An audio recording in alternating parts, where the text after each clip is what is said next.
Oh boy, I love when people have no idea what they do and then they're just not patriotic. It's like, dude, you're literally not a contributor.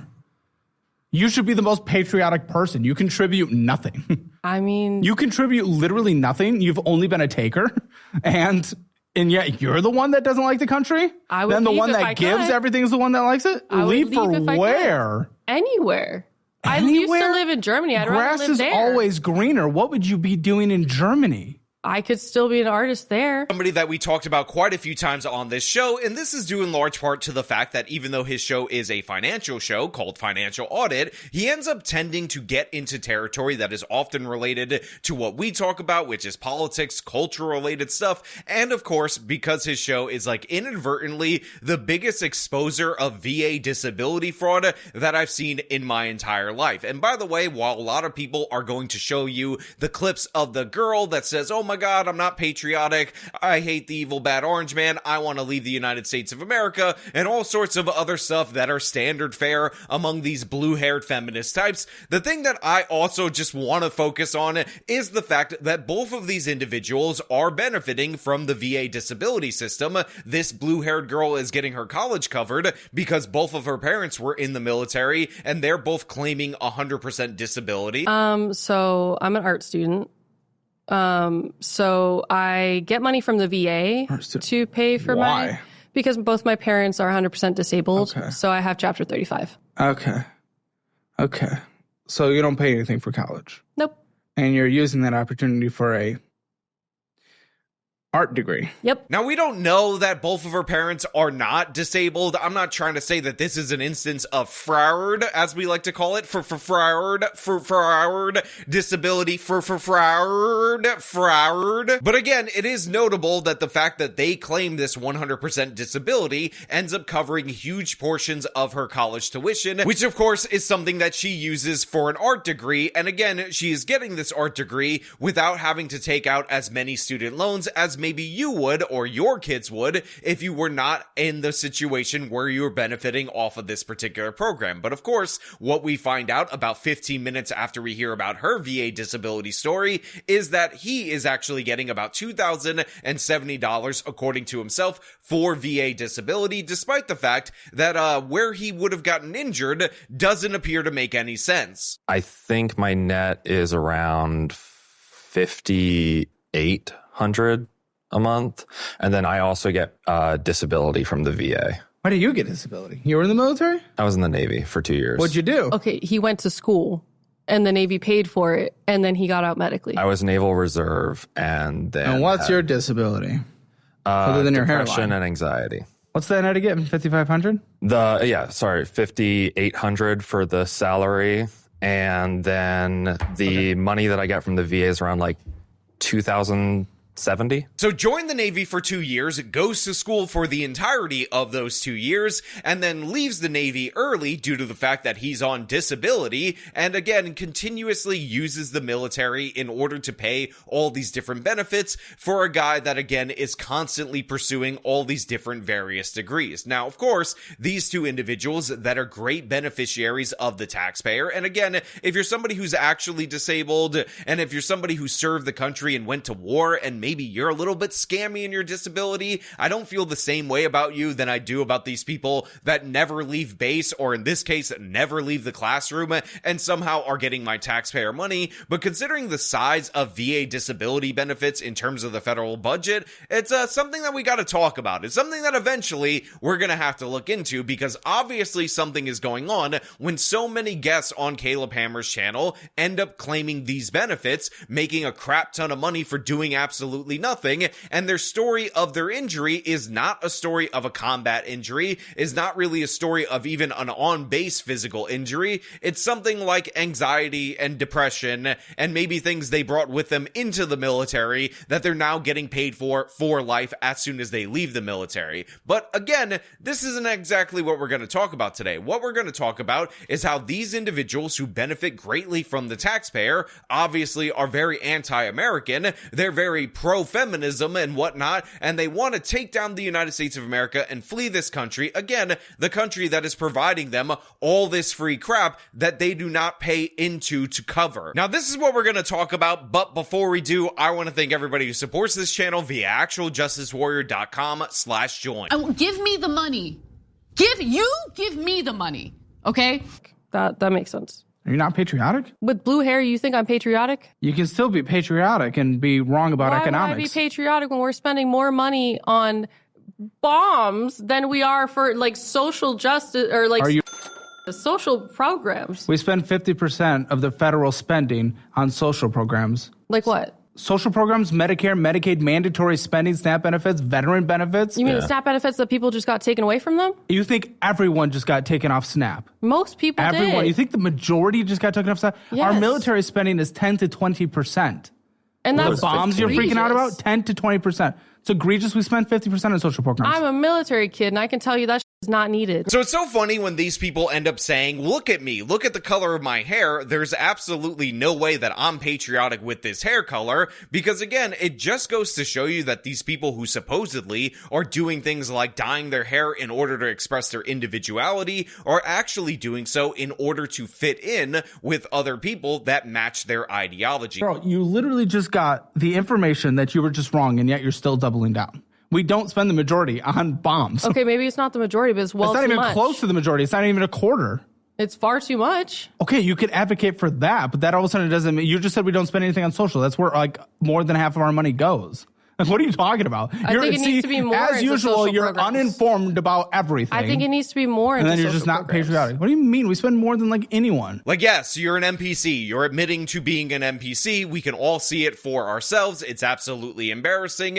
And again, these people know absolutely nothing about which they speak. Because here you have a person who says that the United States of America needs to spend way more on social programs. And she doesn't see the spending on social programs. And that is something that she finds to be disgusting. But the thing is, as Caleb Hammer points out, most of the federal budget goes to social programs. Most of it is mandatory spending on things like Medicare, Medicaid, and Social Security. And in addition to that, we also have services like disability, to which these people are both the beneficiary of, and yet they demand more. But at the same time, this is somebody who, although she has some entrepreneurial kind of instincts, is not actually contributing anything in terms of tax dollars to the system. So essentially what this person wants is to get more out of the system than she puts in forever, and for that to be on the rest of you or those evil rich people, even though again, these are the people that are leeching off the system and of course making terrible financial decisions. And it's really unfortunate because you have this guy right here who says that he pulls in about $110,000, which is a pretty good income.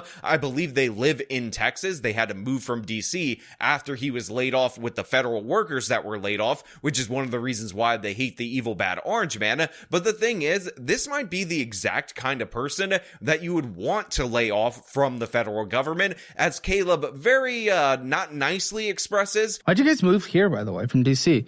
I lost my job. Yeah. I got Trump kinda fired in fucked the him. federal firings. Bolton that told me you happened. guys blame Trump. Yeah, Trump f***ed him in the ass. Oh, for the job. Yeah. Yeah. Trump Oh, you was- worked for the federal government? Yeah. Yeah. Good, thank you. I appreciate you getting fired.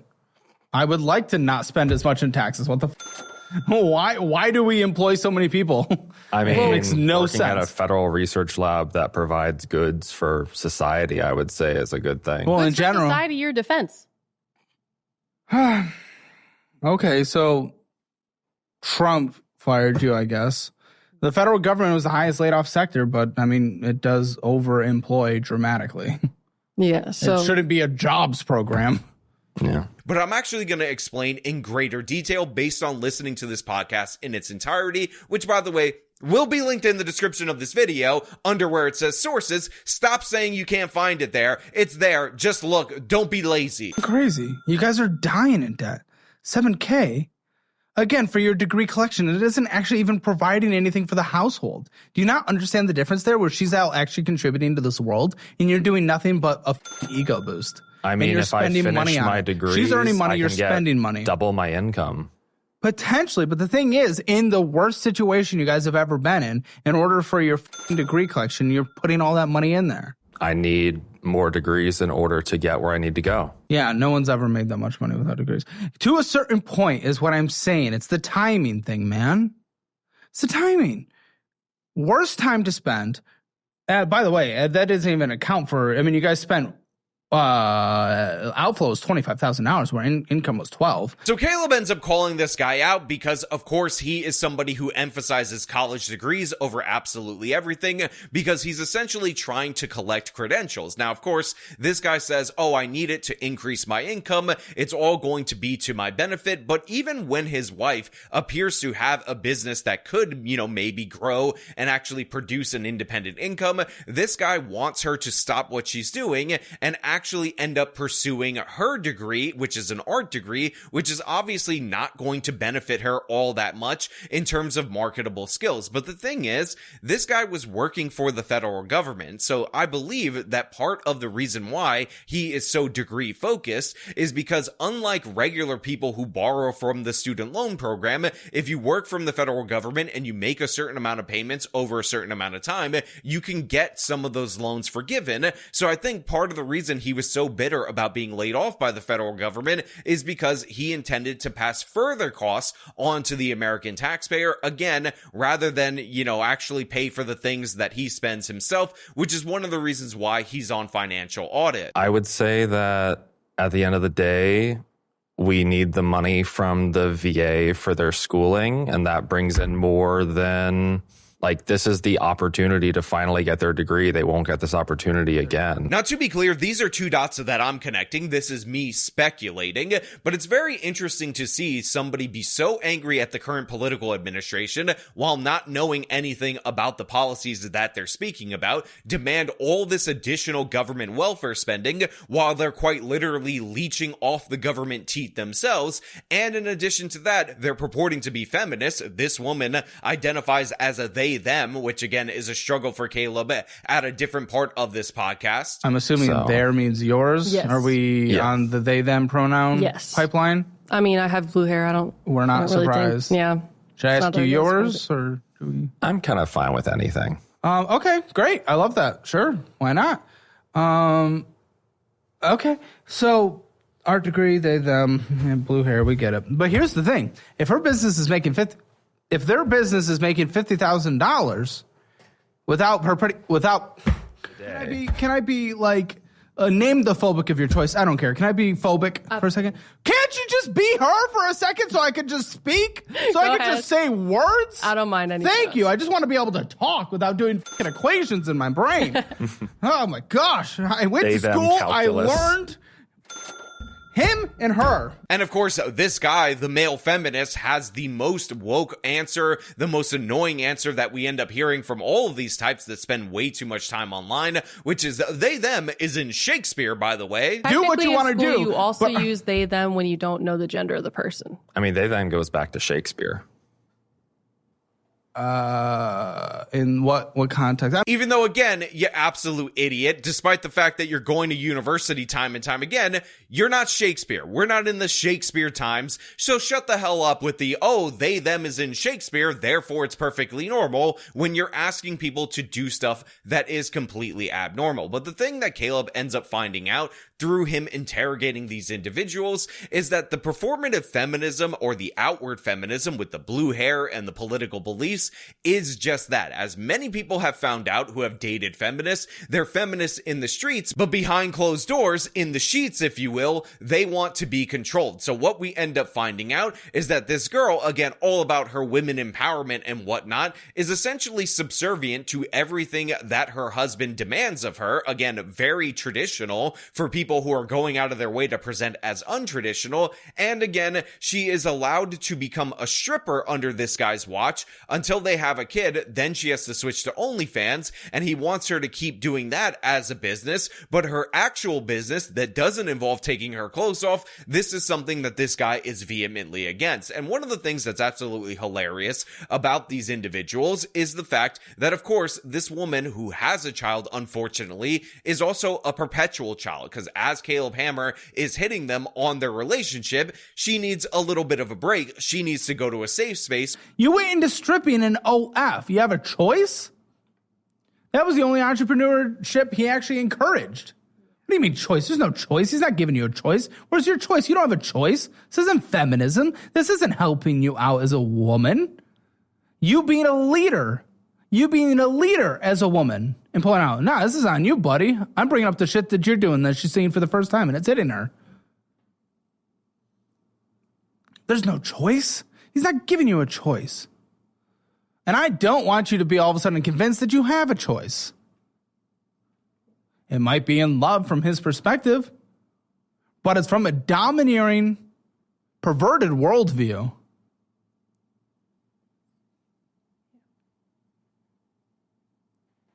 I need a break. Okay, take a break. Take a break.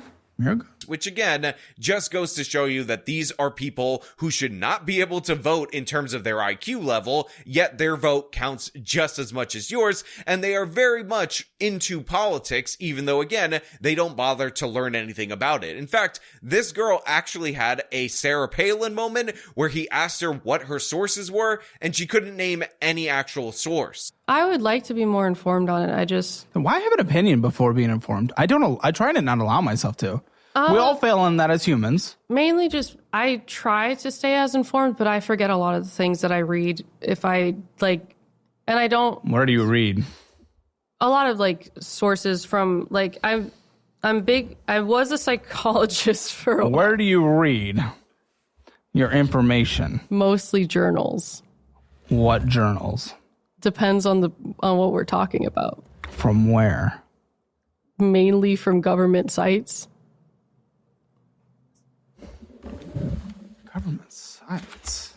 It's so embarrassing to see this, and I want to be 100% clear, even though we are seeing a lot of the times, especially in my videos, reacting to Caleb Hammer videos, a lot of left-wing people that are in these dire financial straits while making excuses and pinning it on the Trump administration. There are people who are on the right that can't take responsibility for themselves that end up on these shows. It's just typically we don't get into these crazy shouting matches and whatnot, and part of the reason for that is because the evil bad orange man is president. And as we all know, Trump bad. Trump simply hearing Trump bad over and over again. So obviously that is just going to be more common now because, again, the anti-Trump people are all more obsessed with politics than, of course, the pro-Trump people were when Joe Biden was in office. That being said, we also have, again, another string of terrible positions that these people come up with, and this ends up arriving randomly when the issue of data centers is brought up, and I think Caleb Hammer ended up bringing it up because he knew that they were going to be automatically opposed to them, and then he starts trying to explain to them how valuable they are, how they're actually building out power infrastructure, and how the short-term increases in power bills are due in large part to regulations that make it more difficult for them to add new grid capacity. And in fact, it takes 3 years on average in many of these blue states, and these people know absolutely none of that. What's the argument? Because Texas is leading in data center construction. What's the argument? Well, the fact that they're bad for the environment. Okay, why are they bad for the environment? Well, for one, they use a lot of the fresh water, and we're starting to have a deficit they use less than 0.5% of all fresh water in the United States. Lawn maintenance in this country uses 2.5% of all fresh water. I also don't think lawn maintenance is a good thing either. Very good. Almonds in California alone use over 1% of all the United States water. We have now closed system loops in data centers that barely use any water, and now data centers that are being built by Amazon, Google are actually net contributors to water. The electricity, that's a valid argument. But guess what? 70% of the U.S. entire electrical grid is near retirement because we haven't invested in it in 20 years at all. The only reason we're even having that conversation is because of data centers. In data centers, many states are requiring them to have on-site electricity generation, and any connectivity to the overall network and generation being powered by the network, they have to pay for 100% of the cost. That actually happened from the Trump administration with Democratic governors and Republican governors. Now, I know there's a rise of populism on the right side of the political spectrum, so you'll actually hear some of these same exact arguments from people on the right, but these are inherently left-wing arguments. These people are using environmentalism and all sorts of other things that the left typically uses in order to stall out and bog down the American economy. But what Caleb said right there about how it's crucial for economic growth, how these people are actually improving the energy grid, and how everything about water usage is actually completely overstated as they're building systems that, again, are not reliant on the tap. But all of that gets waved away because these people know the approved talking points, which is environment, then energy, then water. And again, you could flip them all the way around, but they're the same talking points that this inorganic movement against these data centers that's cropped up around the country is promoting. And make no mistake about this, the reason these are getting so much attention is largely due to the fact that enemies of the United States of America, both from without, aka China, and from within, are trying to militate the population and the media against these things because, again, they want us to fall behind economically. Like, that is the goal, to push the decline of the United States of America, so data centers are becoming the ultimate villain. But that's the thing, these people are not actually thinking and processing information. They're about as intelligent as that portable hard drive I have over there, although the information on that significantly more useful. But essentially what they are is people that you download the current talking point into, and then when you need them to pull it up, they plug in. You get a little bit of a dial-up tone, if we're being perfectly honest, and then they regurgitate the information that the TV or the internet or whatever outlet or whatever friend told them as if it's a unique and special thought. And a perfect example of that was the Shakespeare talking point. Again, a standard left-wing talking point that they did not come up with on their own. They probably never read Shakespeare. They're just regurgitating it to you guys out there in the audience. We also had a similar thing with the ice bad. Oh my God, ice. Oh my God, ice concentration camps. And by the way, that was to deflect off of the Uyghur concentration camps in China. Concentration camps in Western China. That's a system I want to We replicate. have concentration camps here. I was literally talking about a concentration camp, where you go for a week to learn and focus. Oh man. At re-education camps where we force people at gunpoint to learn our culture? Do you know what's going on? You're at actually the going to consider concentration camps that we have here? Bro, at gunpoint, learning our culture and forgetting everything about their religions. You think we do that? Yes. I would argue that Chinese development of infrastructure is much better than ours. Yeah, you know how? Because people can't stand up and speak for their rights, their property rights. You want that? You want us to be able to plow New Braunfels to the ground to build high-speed rail between Austin and San Antonio? Okay, that might be a hot take, but actually I am so pro that I'm pro. And now we have the data center issue. And the thing is, even though, again, bad financial management is not a left-wing thing, you guys out there on the right need to get a hold of your finances as well. Stop overspending on cars and whatnot. In reality, what we end up seeing is that the kind of left-wing attitudes of shifting fault, shifting blame, it's never on you, it's always on the system, definitely lend more to this than other types of ideologies, and that is what is fully on display here. And this is what Caleb Hammer exposes, as well as VA fraud in almost every episode, it seems like. But you know what? Those are just my thoughts. I want to know what you guys think down in the comments below. As per usual, if you like the video, show them by leaving a like, subscribe for more content, follow me on the social medias, support me via the support links in the description of this video. This has been me talking about Caleb Hammer, taking it to these lefties. Till next time.